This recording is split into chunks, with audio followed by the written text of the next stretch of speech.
ఏందివే నాగిన్ తమ్ముళ్ళు దగ్గరుండి గెలిచే మ్యాచ్ ఓడిపోయి పాకిస్తాన్ని ఫైనల్గా పంపించలే కదా. 10 ఓవర్లకు 50 రన్లు ఇచ్చి 5 వికెట్లు తీసినాక గాడికెళ్ళి మ్యాచ్ ఓడిపోతారా అదే వాళ్ళన్నా? ఏదో అట్లా అయిపోయింది భయ్యా. మేము ఇంత కష్టపడి బౌలింగ్ చేసి వికెట్లు తీసినా కానీ మా బ్యాట్స్మెన్ బ్యాటింగ్ చక్కగా చేయక మ్యాచ్ ఓడిపోయినాం. ఇక పాకిస్తాన్ టీం మీతోని 3ఓసారి కూడా మింగించుకోవాలని రాసి పెట్టున్నది. ఏం చేస్తాం?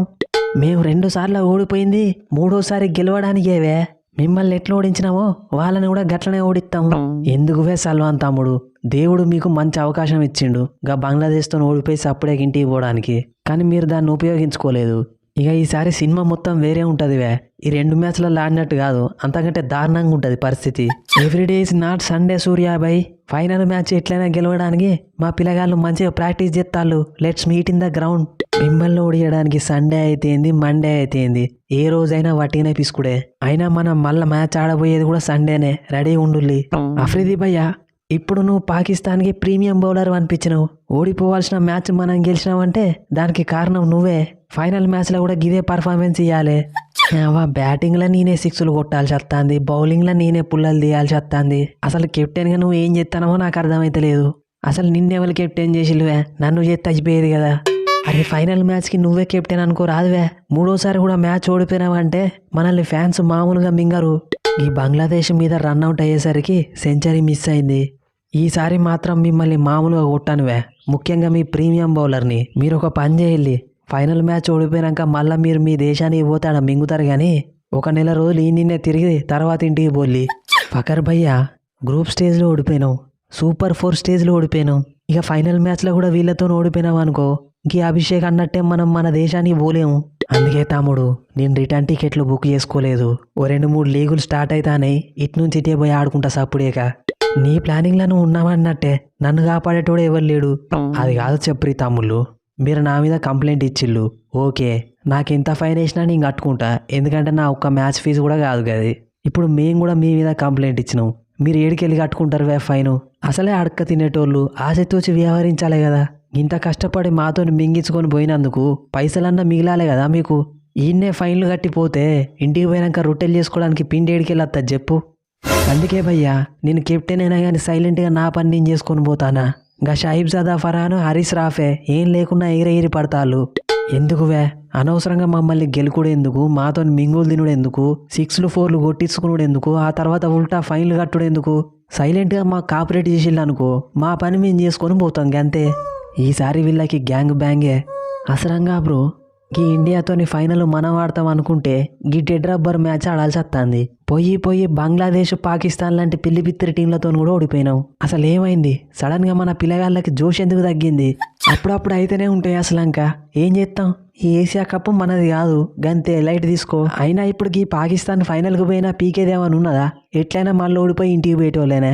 అదేదో మీరు ఫైనల్కి పోతే గెలిచేటట్టు మాట్లాడతా లేదువే. ఎవరైనా వీళ్ళతో ఓడిపోవాల్సిందే. ఎట్లయినా ఓడిపోయినాం, ఇవాళ మ్యాచ్ గెలిచి మా పవర్ ఏందో ప్రపంచానికి చూపిస్తాం చూడులే. రాక ఫైనల్కు పోయే అవకాశం వచ్చింది. నేను లేకపోతే కనీసంగా 135 కూడా చేయలే రావే మీరు. ఏంది హృదయ తమ్ముడు, గిట్లయితే మనం ఎప్పుడు గెలుతాం ఏషియా కప్పు? అదేదో నువ్వు ఉంటే గెలిచేటట్టు మాట్లాడుతున్నావేందన్నా. అయినా అంతా మన మంచిగా జరిగింది. లాస్ట్ మ్యాచ్లో అభిషేక్ శర్మ ఎట్లా కొట్టిండో చూడలేదా? మళ్ళా ఫైనల్కి పోయి ఆయనతో కొట్టించుకున్నాడు ఎందుకు చెప్పు? గా పాకిస్తాన్ని మింగుతా అంటే చూసి ఎంజాయ్ చేద్దాం. అయ్యూబ్ తమ్ముడు, మనం 4 మ్యాచ్లు ఆడితే అలా 3 మ్యాచ్లు డక్అవుటే అయినావు. ఎందుకు తమ్ముడు? What is the problem? నేను డక్అవుట్ అయితే అయినా కానీ కనీసం తర్వాత 2 వికెట్లైనది ఇస్తానా? నువ్వేం చేస్తాను? అసలు బ్యాటింగ్కి పనికిరావు, బౌలింగ్కి పనికిరావు, కెప్టెన్సీకి కూడా పనికిరావు. మొన్న వచ్చిన పిల్లగాడు కూడా కెప్టెన్ని క్వశ్చన్ చేయబట్టే అందుకే మన పరిస్థితికి ఇట్లున్నది. అరే మనం కొట్టుకోవద్దువే. ఈసారి మనందరం కలిసి కట్టుగా ఎట్లయినా ఫైనల్ మ్యాచ్ గెలవాలి. ఫైనల్ మ్యాచ్ గెలవాలనా? లాస్ట్ టైం నువ్వు చేసిన ఓవర్ యాక్షన్కి ఈసారి నీకు మాత్రం చాలా పకడ్బందీగానే ప్లాన్ చేసి ఉంటారు. వాళ్ళ కోపం చూస్తే నిన్ను సావగొట్టి చెవులు మూసేటట్టే ఉన్నారు. అంతే అంటావా సల్మాన్ భాయ్? అప్పుడేదో జోష్లో గెలికినా గానీ ఇప్పుడు మ్యాచ్ ఆడాలంటే భయం అవుతుంది. ఇక ఆడు చేసేదే ఉన్నది, ఇది ఒకటే మ్యాచ్, తర్వాత నిన్ను ఎట్లయినా అండర్ గ్రౌండ్కి పంపిస్తారు. మరి నా పరిస్థితి ఏంది భయ్యా? ఏమున్నది, నువ్వు గన్ సెలబ్రేషన్ చేసినావు కదా, గదే గన్నుని నీ గువ్వల దింపుతారు. ఏంది భయ్యా అంత మాట అన్నావు? మరి లేకపోతే ఏందివే, గా శుభ్మన్ గిల్లు అభిషేక్ శర్మ 20-30 బాళ్ళల్లో 50 కొట్టినా గానీ నీ అంత బిల్డప్ ఇయ్యరు. నువ్వు ఆడే టెస్ట్ బ్యాటింగ్కి గన్ను సెలబ్రేషన్ చేయబడుతుంది. అది కూడా కరెక్ట్ చేసినావా అంటే నిన్ను నువ్వే కాల్చుకుంటాను.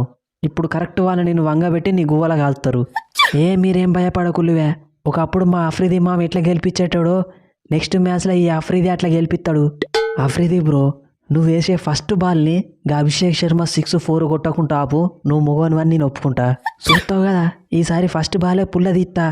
గంభీర్ భయ్య, లాస్ట్ మ్యాచ్ మనం బంగ్లాదేశ్తో ఆడినప్పుడు అక్షర్ పటేల్ని కూడా నాకంటే ముందు పంపించినావు. పటేల్ బ్రో ఏమో 15 బాళ్ళు ఆడి 10 రన్లు కొట్టిండు. గదే నన్ను పంపించేది ఉంటే నేను గదే 15 బాళ్ళల్లో 20-30 కొట్టకపోతుండేనా? ఒకప్పుడు ఓపెనర్గా పంపిన నువ్వే ఇప్పుడు అక్షర్ పటేల్ కంటే ముందు కూడా పంపుతలేవు. వాట్ హ్యాపెండ్ గంభీర్ భయ్యా? అరే సంజు తమ్ముడు, ఫైనల్కి ముందు అందరికి బ్యాటింగ్ రావాలే కదా. ఎంతసేపు నువ్వే బ్యాటింగ్ చేస్తే ఎట్లా చెప్పు?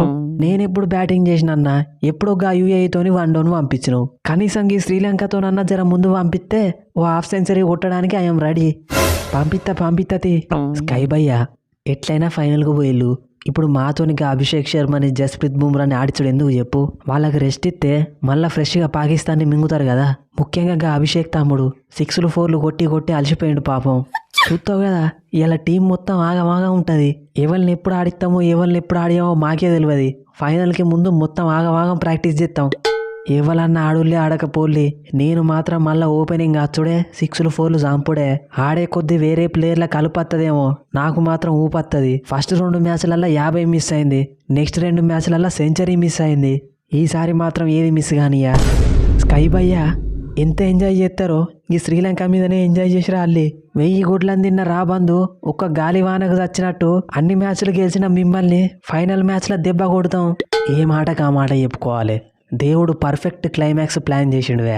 ఒక్కసారి కాదు, 2 సార్లు కాదు, 3 సార్లు మిమ్మల్ని మింగే అవకాశం ఇచ్చిండు. లాస్ట్ మ్యాచ్లో మీరు చేసిన ఓవర్ యాక్షన్కి అసలే మా పిల్లగాళ్ళందరూ ఫైర్ మీద ఉన్నారు. ఇక మిమ్మల్ని తలగబెట్టుడే మిగిలింది. శ్రీలంక మీద ప్రాక్టీస్ చేసుకొని వస్తాం, రెడీ ఉండుల్లి. సో ఫ్రెండ్స్, ఈ స్పూఫ్ కనుక మీకు నచ్చితే మన ఛానల్ని సబ్స్క్రైబ్ చేసుకోండి. వీడియోని లైక్ చేయడం మాత్రం మర్చిపోకండి. సో ఏషియా కప్ స్టార్టింగ్లోనే మనం ఎక్స్పెక్ట్ చేసినాం ఈసారి ఇండియా పాకిస్తాన్ 3 సార్లు ఆడే ఛాన్స్ ఉంటుందని. సో అనుకున్నట్టే అయింది. గ్రూప్ స్టేజ్లో ఓడించినాం, సూపర్ 4 స్టేజ్లో ఓడించినాం. సో ఇప్పుడు ఫైనల్ కూడా మళ్ళీ వాళ్ళే వచ్చిర్రు. ఇక ఈ ఫైనల్లో కూడా ఓడించి ఇంటికి పంపినామంటే ఇక ఆ కిక్కే వేరే ఉంటుంది. వాస్తవం చెప్పాలంటే నిన్నటి మ్యాచ్లో బంగ్లాదేశ్ ఈజీ గెలుస్తుంది అనుకున్నా వాళ్ళు చేసిన బౌలింగ్ చూసి. బట్ పాకిస్తాన్ కంబ్యాక్ ఇచ్చింది, మళ్ళీ మ్యాచ్ గెలిచిర్రు. బంగ్లాదేశ్ ఫైనల్కి వచ్చేది ఉంటే అంత కిక్ ఉండకపోతుండే. బట్ ఇక పాకిస్తాన్ వచ్చింది కాబట్టి సినిమా వేరేనే ఉంటుంది. ఇక ఫస్ట్ అయితే ఇలా శ్రీలంకతో మ్యాచ్ ఖచ్చితంగా మన వాళ్ళు ఎక్స్పెరిమెంట్స్ అయితే చేస్తారు. సో జస్ట్ ప్రాక్టీస్ మ్యాచ్ లాగా ఆడతారు, గెలిచినా ఓడిపోయినా ఒకటే అన్నట్టు.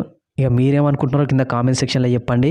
అట్లే మీరు ఎవరికైనా కార్టూన్ స్పూఫ్స్ ఇట్లా చేయాలన్న ఇంట్రెస్ట్ ఉంటే ట్యూటోరియల్ వీడియోస్ అయితే చేసిన. సో అదైతే పెయిడ్ కోర్స్ ఉంటుంది. ఇంట్రెస్ట్ ఉన్న వాళ్ళ కింద డిస్క్రిప్షన్లో ఇచ్చిన ఇన్స్టాగ్రామ్ ఐడికి అయితే మెసేజ్ చేయొచ్చు. నెక్స్ట్ వీడియోలో మళ్ళీ కలుద్దాం. Thanks for your love and support.